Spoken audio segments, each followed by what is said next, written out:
Hello, welcome back to another video. And in this video I basically want to talk about the area of a trapezium. So trapezium is essentially that shape. I can never draw properly, but that's the shape of it. And that's the height, that's A, that's B. The area for it uses these three, and it is A plus B over 2. That's the formula for area of a trapezium. Now, I was looking at this formula, something struck out to me, and that was this.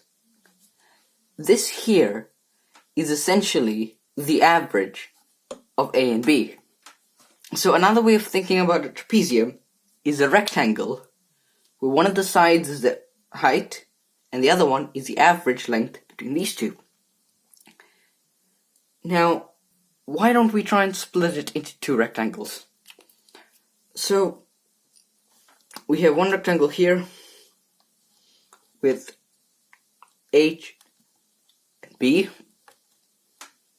another rectangle here with H and A. So, now let's find the area for the rectangles. The area for this rectangle is H times B. This one is H times A. So now let's find the average of these two areas. And here is where everything's going to click, because the average formula is HB plus H times A over 2. Now if you know algebra, you'll know that this and this is the same thing. To prove it a bit more,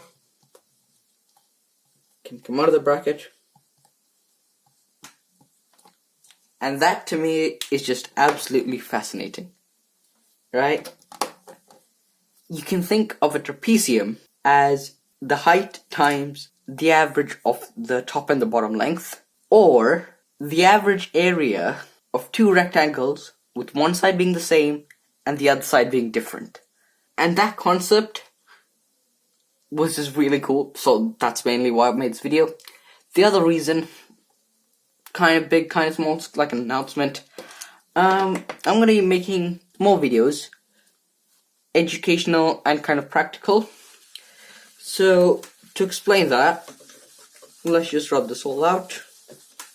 Now, I study in New Zealand as an year 12 student, so that essentially means I do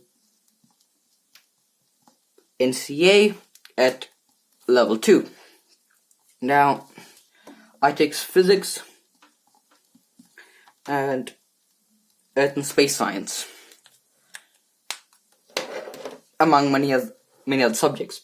But these two subjects in particular, I have decided I'm going to kind of teach on YouTube.